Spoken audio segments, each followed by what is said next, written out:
asleep, passed out, whatever. And I woke up, the last thing is I was lying on my back again on a hard operating table, and I remember trying to get myself up off by pushing with my elbows, and a voice there told me to relax, and I could see it was a nurse, and I said, I can't relax because I hurt so.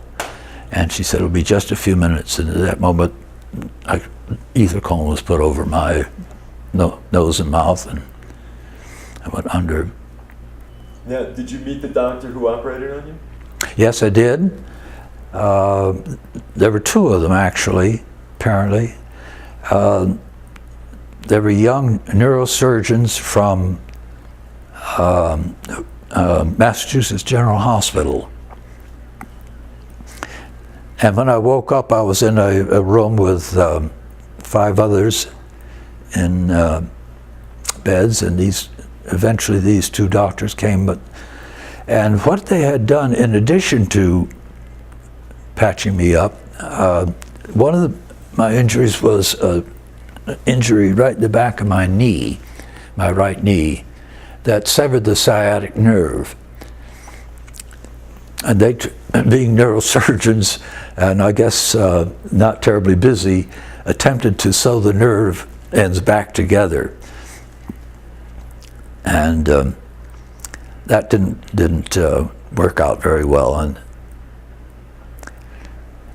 I happened to ask a neurosurgeon fairly recently if any advances had been made in improving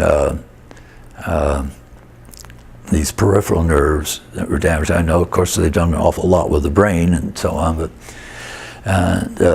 there isn't much, no. So that's why I wear this brace, because I can't control my foot. Now, when did you get back stateside? Well, it was quite a while. I was in various hospitals there for quite a while, and finally wound up back in Leghorn in a hospital there, and that's where the hospital ship finally picked me up.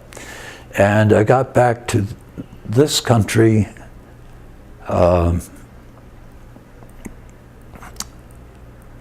it was late May, I guess,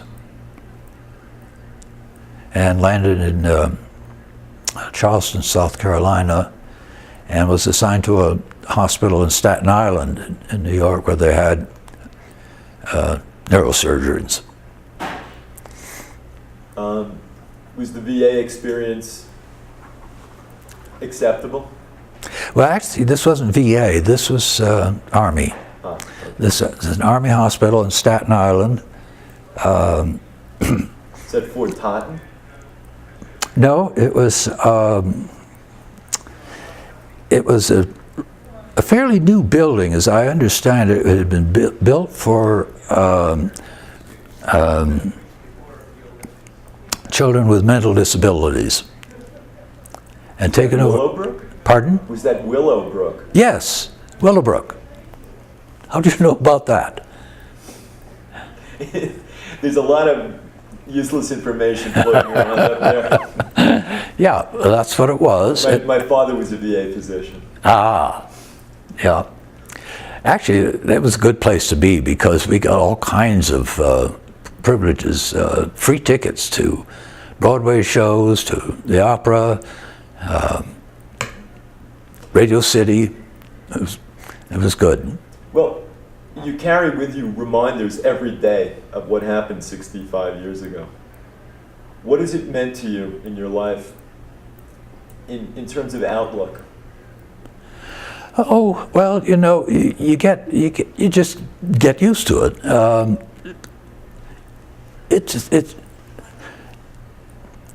I couldn't run around as well, and particularly before I got this brace here, which because I didn't have that because they didn't exist at first. So I had this problem with my foot. And I found, for instance, getting around on the tennis court was was slow, awkward, and so on. I couldn't ski very well, but you get used to it. Did the experience give you a mental toughness that you might not have otherwise had? I don't think so. Is there anything that we haven't covered that's important to you that you want to say? Well, I've never regretted having joined the 10th, and these reunions, those that I've been able to attend, and some of them I've attended with my late wife, and all my children, at one time or another. Though this is the first time, as I think I mentioned earlier, that my son Paul has been able to come to one of these. It's a great pleasure to have him here. I wish the others had that opportunity too. Do you mind if I ask you how the experience has affected your evaluation of political issues over the span of your life in terms of other conflicts? Well, I'm sorry we got into this mess in Afghanistan and Pakistan, if that's... Well, Vietnam, all of it. I mean, does being a combat veteran, especially a Purple Heart veteran, give you do you think more of an insight than most Americans have in terms of evaluating political situations involving war? Oh, I can't say. I really don't know. Okay. Are we good to go? We're good to go. Well, thank you.